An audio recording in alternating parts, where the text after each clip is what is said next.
시청자 여러분 안녕하십니까. 4월 5일 시사정담 시작하겠습니다.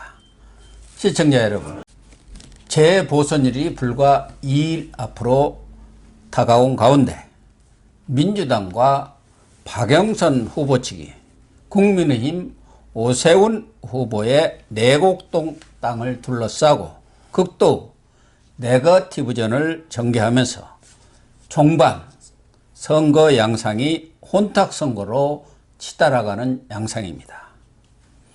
서정욱 변호사님과 재보선 정국 움직임을 정리하도록 하겠습니다. 서 변호사님, 예. 우선 내곡동 땅 문제를 얘기하기 전에 지난 2일과 3일 치러진 사전투표 투표했습니까? 저는 이제 그 본투표 본투표 하려고 합니다. 사전투표에 대해서 아직도 의구심을 못 부리시는. 그건 아니고요. 토요일이 오히려 바빴고. 그랬어요? 예. 수요일 시간 되기 때문에. 근데 이번에 재보선 투표율이 20.54지요? 예. 그러니까 2012년 사전투표를 도입한 이후 최고치를 기록했는데, 오세훈 후보 측이나 박영선 후보 측, 여야 각 당이 아전인수식으로 다 자기 당이 제일 유리하다 이렇게 얘기하고 있는데, 서 변호사님 어떻게 보세요? 제가 이제 그 TV조선에서도 했지만요. 예. 옛날에는 이제 그 사전투표가 높으면 무조건 이게 그 좌파 민주당이 유리했거든요. 예. 아무래도 이제 그 사전투표는 젊은 층인데 그 좀 많이 하기 때문에 예. 옛날에는 이제 그 민주당이 유리했는데 이번에는 이제 결코 저는 그렇지 않을 것이다. 예. 왜냐하면 이제 그 20, 30대 층인 민심이 돌아섰잖아. 예. 결국은 이제 그 40대는 약간 높을지 모르겠어요. 민주당이. 그렇지만 이제 20, 30대가 사전투표를 많이 하잖아요. 예. 따라서 이제 오히려 저는 사전투표를 높은 게 20, 30대가 많이 참여한다면 결코 이제 그 국민의힘한테 불리하지 않다. 이런 데 그 생각이 들고요. 예. 그리고 이제 그 두 번째는 투표율이 높아지면 저는 야당이 무조건 유리하다 봐요. 왜 그러냐면 이제 그 여당은 이제 그 조직이 있거든요. 예. 결국은 이제 구청장, 서초구청장 빼고 다 장악하고, 그 다음에 시의원, 구의원 다 있죠. 예. 그리고 이제 여러 시민 관변단체가 있죠. 예. 박원순 들어서 이제 그 서울시에 지원받는 농부만 60만이라는 거 아닙니까? 넘는 농부만. 관변단체도 무슨 몇백 개가 된다고 그러대요. 그렇게 시 전체를 조직화했다고 그러더라고요. 그러니까 지금 이게 그 박원순이 아직 살아있거든요. 이번에 선거를 통해서 완전히 박원순의 그 잔재를 제거해야 됩니다. 지금 아직 이게 박원순의 유령이 서울시를 이게 배회하고 있는 거예요. 따라서 저는 이번에 그 보궐선거가 50% 최소한 이게 넘어줘야 됩니다. 이 말은 이제 여권의 조직선거. 이걸 이제 그 제압하려면 선거 투표율이 높아야 되거든요. 예. 그렇다면 이제 그 사전 투표율이 높아지면 아무래도 이게 전체 투표율도 높아질 거 아닙니까? 예. 그래서 저는 두 가지 이유. 조금 전에 말한 20, 30대 층이 많이 참여하고 그리고 이제 투표율이 높아질수록 야당은 유리하기 때문에 이번에 사전 투표율이 상당히 높죠. 보궐선거 중에는 역대 최고고요. 아마 2018년에 지방선거보다 더 높죠. 예, 그렇습니다. 따라서 결론적으로 이제 그 높은 사전 투표율은 야당에 유리하다. 이런 결론이 되겠습니다.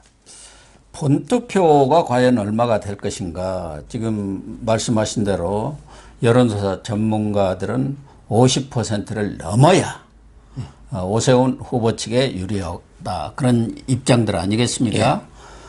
그런데 저는 지금 현재 분위기랄까 이런 것으로 보면 사상 최고 투표율 나오는가 저는 60% 근접하게 나오지 않을까 그렇게 예상을 하고 있거든요. 어떻게 보세요? 그렇죠. 지금요. 지금 상당히 그 민심이 이제 그 문재인 정권에 대해서 얼마나 분노하면서 들끓고 있습니까? 문재인 지지율이 이제 저번 주 갤럽에서 32%. 공식적인 숫자로 최저치 찍었죠. 실질적인 지지율은 이제 10%대로 봐야 되고 공식적인 숫자로 조작된 숫자로 이제 그 32% 최저를 찍었잖아요. 이런 게 분노한 민심 이게 바로 이제 그 선거로 가는 거예요. 이번 선거는 문재인, 박원순, 오구돈 세 명에 대한 게 심판 선거거든요. 박영선이나 뭐 김영춘이가 무슨 존재감이 있겠습니까? 그러니까요. 결국은 이제 그 문재인, 박원순, 오거돈 이거 이렇게 그 심판하는 이런 선거기 때문에 저는 상당히 그 분노한 민심이 투표율을 끌어올릴 수 있다.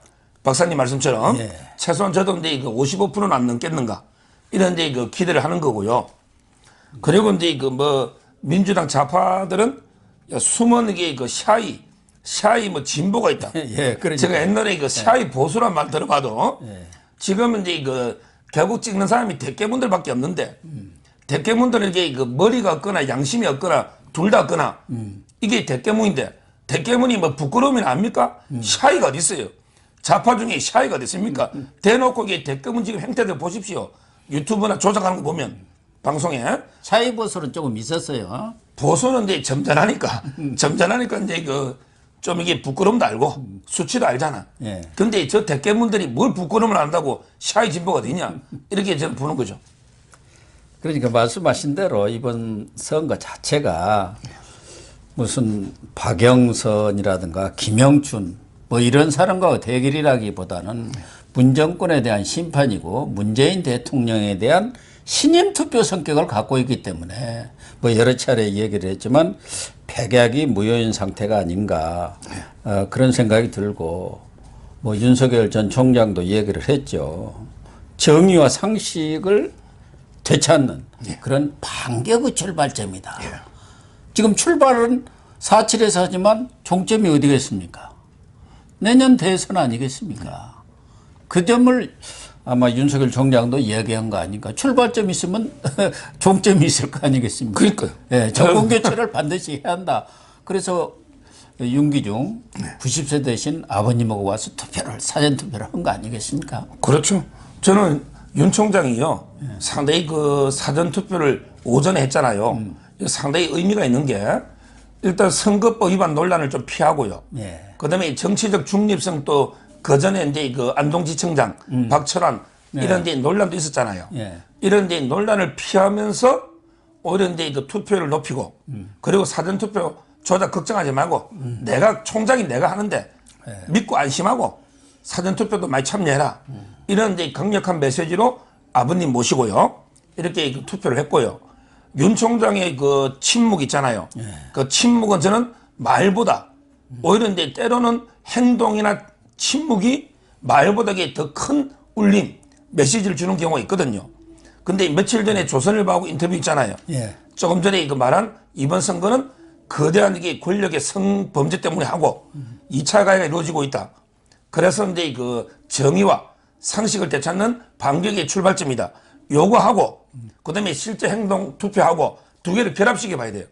결합시켜 보면 나도 이게 사전 투표 빨리 하니 나를 지지하는 국민들도 문재인, 박원순 심판을 위해서 빨리 이게 사전 투표해라. 예. 이런 게 저는 강한 울림을 주는 메시지였다. 이래 봅니다. 그러니까 이번에 침묵은 금이네요. 그렇습니다. 지난번 침묵할 때는 지금 우리 서 변호사님이 비판적으로 얘기를 했죠. 그때 독이라고 했죠. 독이라고. 예. 그런데 지금 이번 선거전이 25일부터 공식 선거전이 시작이 됐습니다만은 사실은 이 서울시장 선거이기 때문에 서울시정이라든가 서울시의 운영 여러 가지 현안들이 지금 쌓여 있지 않습니까?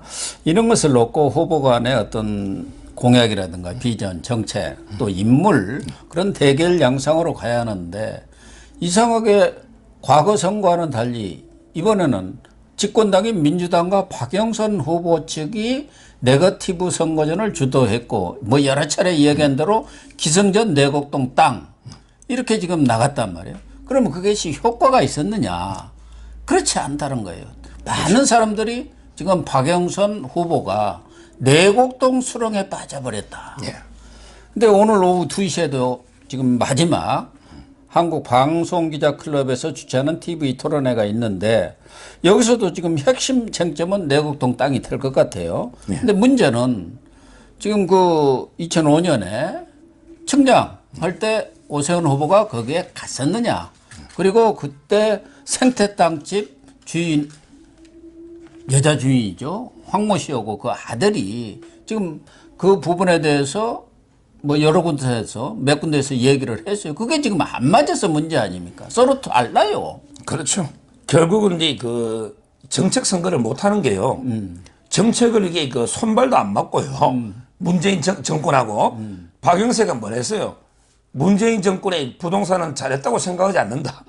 이랬는데 이게 정책 선거가 될 수가 없죠. 그리고 이제 박원순이가 한 게 없는데 성추행 때문에 물러났는데 그래서 이제 그 네거티브 하나에 지금 승부를 걸고 있죠.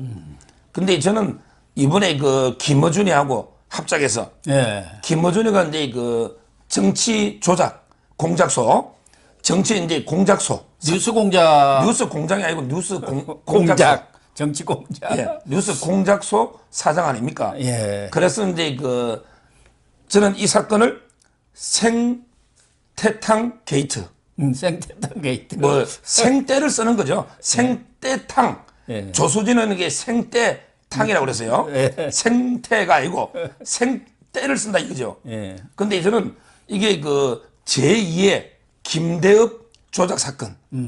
그리고 이제 그 생태탕 게이트로 보는데 근데 이 김대읍 사건보다 훨씬 이게 효과 없어요. 왜냐하면 이게 김대읍이 그 조작 사건은 이해창 총재 때 김대읍이 근데 그 이해창 총재 아들이 이제 그 병력 비리가 있다고 허위 조작했죠. 예. 근데 그게 만약에 김대읍이 말이 맞다면 엄청난 효과 있죠. 맞다면 이게 이해창이는 대통령 될 수가 없잖아. 네. 그러니까 이제 김대읍의 폭로가 진실이냐 아니냐 이게 선거의 승패를 사활을 좌우하는 중요한 본질적인 문제였죠. 김대읍 게이트는. 그래서 이제 그 이해창 총재가 피해를 보고 떨어지잖아요. 네. 근데 나중에 조작이 됐잖아요. 근데 이 제2의 김대읍 게이트 한마디로 이제 그 생태탕 게이트는요. 이게 아무 의미가 없는 게 이 폭로 자체가 100번 양보해서 100번 양보해서 이제 그 황모 씨 폭로가 맞다 한들 그래서 그래서 이게 뭐 어떤데? 아, 청장하는데 갔으면 또 어떻습니까? 그러니까요. 그 당시는 2005년인가 되지 않습니까? 그때는 이제 16년 전에. 예. 그래서 저는 이제 그 폭로 내용이 100번 양보의 가사 진실을 하더라도 선거에 아무 영향을 줄 수 없는 비본질적이고 아주 이제 그 중요한 문제가 아니다 이거죠. 이걸 이렇게 거짓말 해봤자 아무 실익이 없잖아요. 예. 근데 문제는 그나마 저는 이제 그 99.999% 조작이라 보는 게 저기 100% 하면 또 명예훼손 걸면 안 되잖아요. 아, 그렇습니까? 그러게 왜 그러냐? 제가 이게 그 저번 주 월요일 날 박사님 방송 끝나고 저번 주는 저희가 이게 뭐 어디 무슨 탕문 같은데 된장찌개. 예. 근데 몇 주 전에 박사님하고 제가 방송 끝나고 뭐 묻나? 아무리 생각해도 안 나요. 아, 그렇죠. 우리가 방송 끝나고 항상 점심 먹잖아요. 예. 근데 그 한 달 전에 게 기억납니까? 안 나죠. 뭐. 박사님 게 1년 전에 게 기억납니까? 1년 전은 고사하고 점심 먹고 왔어도 어떤 때는 깜빡해갖고 누가 그 먹었나 그러는데. 근데 이 사람은 16년 전에 몇 시에 와가지고 생태탕 먹고 뭐 근데 그 흰 바지를 입고 페라가모 뭐 신발을 어쩌고 저쩌고 이게 기억나는 게 그게 이상한 거죠. 페라가모를 혹시 신발을 압니까? 저는 어떤 신발인지를 모르겠어요. 저도 명품이 하나도 없으니까 몸에. 서 변호사님은 그래도 저는 책 우리나라 사는 거 욕심에는 명품이 없으니까 별로 1% 내 되니까 우리 같은 사람은 서민이지만 그래도 좀 물론요. 전도 많이 있으시고 그러죠. 저는 근데 이거 박영선이가 뭐 페라가모 신은지 그거 모르겠는데 아니 그러니까 생태탕 주인집의 아들이 페라가모 신발을 알았다. 그리고 거기다가 국회의원도 하시고 뭐 그런 분이 백바지를 입고 하고 선글라스 쓴 데다가 페라가모 이게 어디 강남 제비입니까? 그리고 이게 제일 웃기는 게 이거 오세훈 시장 그때 시장이 아니죠. 예. 얼굴이 잘생겨서 기억난다고 하잖아. 야, 그래서 이제 이낙연이 있죠. 예. 이낙연이 여기 왜 저는 지지율이 뚝뚝 떨어져가지고 이제 하는지 알겠더라고. 이낙연이 뭐라 하냐면 내 같았으면 이게 못생겨 기억 못했을 텐데 오세훈이 잘생겨 기억한다. 이게 뭡니까 이낙연이가? 이낙연 자기는 못생겨 기억 못하는데. 위원장도 뭐 잘생긴 편입니다. 아 그런데 그걸 이게 생태탕 말을 믿고 맞장구 치는 거 아닙니까? 예, 그렇죠. 사람이 이게 좀 잘생긴 데서 16년 전에 바지 색깔이 납니까? 저희가 이게 16년 전에 미스 코리아 여자 보면 치마 색깔이 기억납니까? 모르죠. 이런 게 말도 안 되는 거. 근데 더 웃기는 게 그 황모 씨가 불과 4일 전에 4일 전에 이제 그 1호 시사하고 전화 인터뷰했잖아요. 3월 29일이죠. 그러니까 예, 4월 2일 날 뉴스 공작소 인터뷰하기 전에 예. 거기 그 1호 시사하고 통화해가지고 오래전 일이라 기억이 안 납니다. 이게 맞죠? 그렇죠. 이게 정상적인 사람이지. 오래전 일이라 기억이 안 나는데 갑자기 뉴스 공작 조작소 김어준이가 노라니까 왜 갑자기 다 기억이 납니까? 그것도 그 아들이 어머니를 설득해서 나왔다는 것이고 그 전에 뭐 김어준이하고 무슨 사전 접촉이 있었다는 그런 설까지도 언론 보도가 나오더라고요. 그러니까 김어준이 간데 오늘 뭐 자기들은 취재가 정당했다 하면서 오늘 취재 경위를 방송한다 이렇게 해놨더라고요. 제가 이제 김어준 방송을 쳐다보지도 않으니까 볼 가치도 없지만 저도 마찬가지입니다. 볼 가치도 없지만 그래서는 이제 그 아들이 의심스러워요. 아들이 특히 더 모르거든. 예. 엄마보다 아무래도 이게 애들이 더 거짓말 잘하거든요. 그렇죠. 정치적이고. 그러니까 결국 그게 그 공작에 좌파들이 놀아나가지고 저는 없는 기억을 억지로 이게 조작에 만들어내가지고 부당하게 공개하는 게 아닌가 이래 보는 거예요. 따라서는 그런데 그 아들이나 뭐라고 해도 이게 그 양치기 말을 누가 믿어요. 지금 이게 그 밥 먹듯이 거짓말하고 조작하는 문재인 정권. 양치기 정권 아닙니까? 모든 이게 그 언론 중에 가장 제재를 많이 받고 거짓말만 이게 하는 공작만 하는 김어준 방송. 네. 그리고 이제 제2의 김대엽으로 저는 생각하지만 이런 이제 말이 오락가락하는 이런 이게 폭로.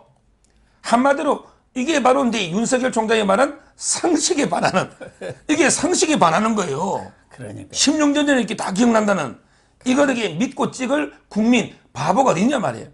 오히려 이제 저는 국민의힘에서 고소해놨거든요. 철저하게 조사해서 이놈 이게 안 되면 거짓말 탐지기까지 해가지고 진짜 기회인지 아닌지 거짓말 탐지기 하면 노거든요 요즘. 네. 따라서 철저하게 저는 엄벌. 김대엽이 때문에 얼마나 이게 이해창 총재가 대권을 그대로 뺏긴 거 아닙니까? 네. 우파가. 이런 거는 이게 정말 심각한 범죄이기 때문에 철저하게 저는 조사해서 엄벌의 법정 최고형 그리고 이제 무관용의 원칙에 따라서 최대한 이게 처벌해야 된다 이래 봅니다. 그런데 내곡동 땅을 가지고 네거티브전을 그렇게 아주 집요하게 전개를 했으면 그게 무슨 효과가 나타나야 하거든요.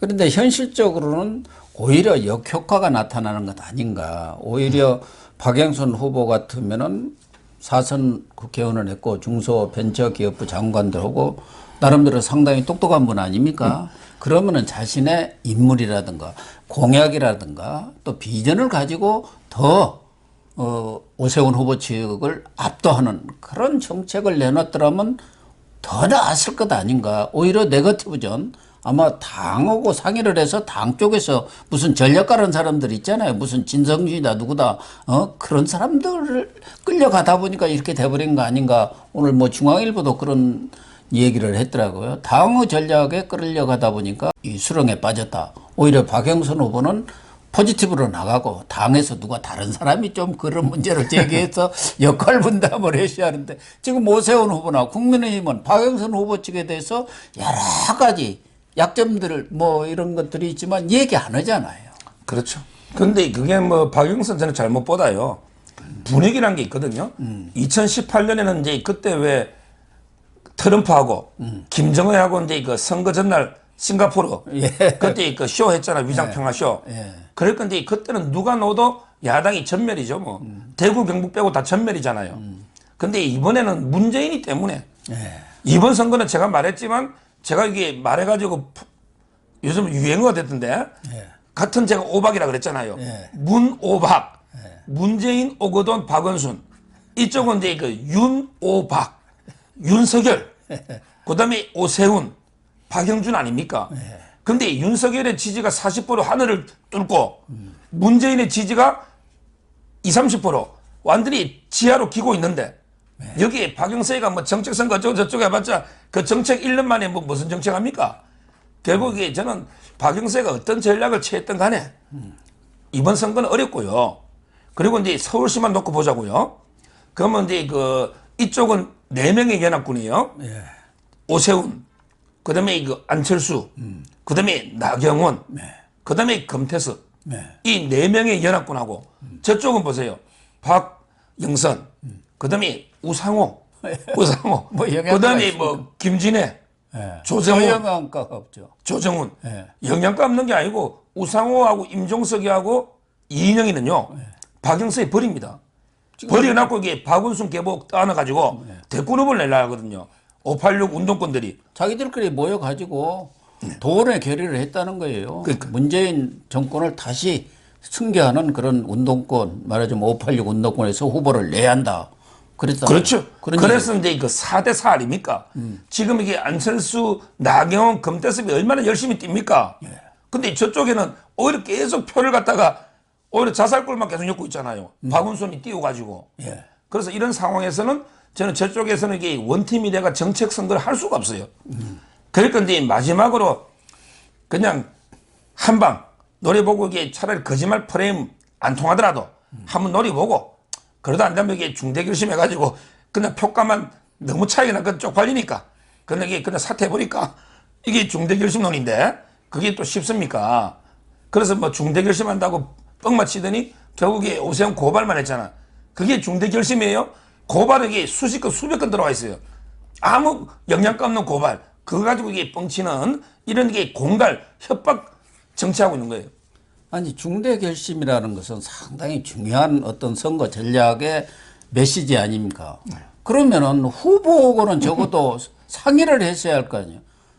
진성준 전략기획위원장이 본부장인가? 그 사람이 중대 결심한다고 2일 날 얘기를 했어요. 그런데 박영선 후보는 나는 몰라 무슨 얘기인지 후보가 모르는 중대 결심이 있습니까? 그게 그러니까 이제 엇박자가 되는 거예요. 그럼- 안 되는 집에 좀 그런 것들이 있잖아. 이것도 안 그럼요. 되고 저것도 안 되고. 지금 뭐 이제 그 뭐 우상호하고도 안 맞고요. 그다음에 그 박원순 그 서울시 팀들이 있을 거 아니에요. 거기하고도 이게 박영선하고 전혀 안 맞아요. 그다음에 그 청와대하고도 안 맞고요. 그리고 이제 뭐 청와대에서도 고민정이나 딴소리 뭐 처음에 그 진선미 고민정 있잖아요. 남인순 이런 사람들도 이게 사퇴하고 안 맞잖아요. 전부 이게 안 맞는 거고. 그다음에 뭐 진성주의가 중대 결심할 때 우리 우파 쪽에서 뭐 눈이나 깜짝했습니까? 뭐 중대 결심하면서 이게 두고 보자길래 전부 그러더라고. 두고 보자는 놈 치고 무서운 놈 어디냐? 두고 보자는 놈 치고 이게 무서운 놈 없는 거예요. 결국은 이제 아무것도 아닌 혓발 공갈 정치하고요. 또 이제 실제 중대 결심 할 것도 없으면서 그냥 사기 정치 국민한테 사기치는 이런 게 그 구시대의 아주 나쁜 이런 이제 정치를 하고 있는 거죠. 아마 박영선 후보도 참 답답할 거예요. 그래서 얼마 전에 그 찌라시에 나와 있는 내용을 보면 이낙연 지금 상임선대위원장 아닙니까? 찾아가서 눈물로 하소연을 했다는 거 아닙니까? 우상호 같으면은 당에서 이러겠느냐. 586 운동권들이 다 달라들 텐데 도와주도 않고 결국은 이제 한 이틀 남았습니다만은 오늘 내일 그리고 모레는 투표니까 마지막에 무슨 결정적 한 방이 있을까요? 뭐 변수라는 게 말하자면은 이 네거티브 전이라는 게 결정적 한 방이 있어야 효과가 있는 건데 주변 뭐 이런 걸 해갖고는 효과가 없는데 그런 것이 있을까 하는 생각이 하나 들고 뭐 돌발 변수 또 오세훈 후보가 원래 뭐 신중하니까 사실은 이 말실수 이런 것들이 상당히 선거 전에 크게 영향을 미치는 요인인데 그렇게 큰 말실수도 없으세요. 잔 것은 뭐 한두 개 있었습니다만은. 뭐 제가 보기에 그 마지막 승부수는 이제 이미 사전투표가 20% 넘었었죠. 예. 이미 이제 그 골수 지지층들이 다 투표를 했고요. 그리고 이제 그 한 방이 있으면 때가 늦었죠. 한 방이 있어 벌써 내놨겠죠. 저는 이제 그 백약이 무효다. 지금 이게 어떤 걸 해봤자 역전이 쉽지 않고요. 그리고 이제 어떤 분이 뭐 또 저쪽에서 뭐 박빙의 2% 승부라고 어쩌고저쩌고 그래. 매일 이게 2% 승부 좋아하는데요. 그런데 그때 하고요. 옛날에 그 오세훈 후보가 이제 종로에서 정세균한테 그 여론조사 앞서다가 역전당한 거 있죠. 네. 그 다음에 옛날에 한명숙이하고도 10% 앞서다가 0.6%로 네. 신성 아주 아슬아슬하게 이긴 적이 있죠. 근데 그때하고 틀려요. 그때는 오세훈이가 여당이고 저쪽이 야당인데 바닥 민심이 정권에 너무 안 좋아. 그렇죠. 그러니까 근데 여론조사 안 잡히는 바닥 민심, 정부의 비판적인 이게 있죠. 네. 근데 지금 바닥 민심은 문재인에 대해서 더 안 좋거든요. 지금 이게 바닥 민심이 최악이고 오히려 이제 박영선이가 여당이잖아요. 예. 이 상황에서 저는 여론조사만큼 최소한 차이 나거나 잘하면 이게 더 날 수도 있을지 몰라도 그렇게 뭐 2% 싸움, 뭐 0.6% 이런 게 박빙은 아니다. 오히려 왜 전체 민심이 너무 문재인 정권 안 좋기 때문에 그다음에 그 박원순한테 안 좋기 때문에 뭐 박영선이야 뭐 솔직히 박영선은 뭐 거의 저는 이제 그쪽에 보면 어떤 희생양이죠. 뭐 대개 원래 문파도 아닙니다. 박영선에게 친문이 아니에요. 예, 아니죠. 어떻게 보면 이게 그 기자 출신으로 가가지고 예. 비주류 사이드 있잖아요. 근데 어떻게 이번에 독배를 뭐 본인도 좀 분량 알고는 없을 거예요. 아마 독배를 마신다는 심정으로. 그래서 이제 그 저는 박영선이는 저쪽 좌파에서 보면 버린 카드로 이번에 서울시장 버리고 다음에 정권이 중요한 거 아니냐. 예, 이게 바로 이해찬. 이해찬이가 그런 말 잘하거든요. 이번 서울시장 선거 저 또 이게 다음에 대선 잡으면 된다. 이거 아닙니까? 따라서 저는 이미 그 포기했다. 저는 이렇게 보고 있어요. 박영선 후보는 25일 선거전 시작하면서 따박따박 매일 2%씩 올리겠다고 했으니까 지금쯤에는 한 24% 올렸으면은 박빙인데 오히려 떨어진 거 아닌가 하는 느낌도 들기는 합니다. 그런데 제가 이제 그 아까 그 생태탕 게이트 그 황모 씨하고 아들한테 분명히 밝혔는데요. 자기들에게 그 뭐 색깔 뭐 구두 메이크 다 생각이 나면 그때 그 생태도요. 그냥 우리가 생태도 이게 고춧가루 였는 매운탕처럼 된 생태도 있고 그다음에 지리도 있잖아. 예. 지리인지 매운탕인지 분명하게 확실하게 밝히고 그게 기억이 안 나면 그럼 이게 다른 건 어떻게 기억나는지 따라서는 이 부분은 아까도 말했지만 이게 그 거짓말 탐지기가 있거든요. 지금 누구도 진실을 못 밝혀요. 그러게 국민의힘이 고소를 했잖아. 선거 배반을 황씨하고 아들을. 예. 그러면 이제 거짓말 탐지기를 해가지고 이놈이 거짓말을 하는지 안 하는지 이걸 이게 분명히 밝혀서 저는 이번에 시시비비를 가리냅니다. 이런 걸 이게 어물쩍 그냥 대충 넘어가면요. 선거 때마다 이게 이런 흑색선전 맡아도 이게 판치면요. 우리나라 이게 민주주의 무너집니다. 바로 이게 선거가 민주주의 꽃입니다. 따라서 저는 철저하게 흑색선전은 진실을 끝까지 규명해야 처벌해야 된다 이렇게 봅니다. 옳은 말씀이고요. 그 이전에 우선 표로 심판을 좀 해주시기를 부탁드립니다.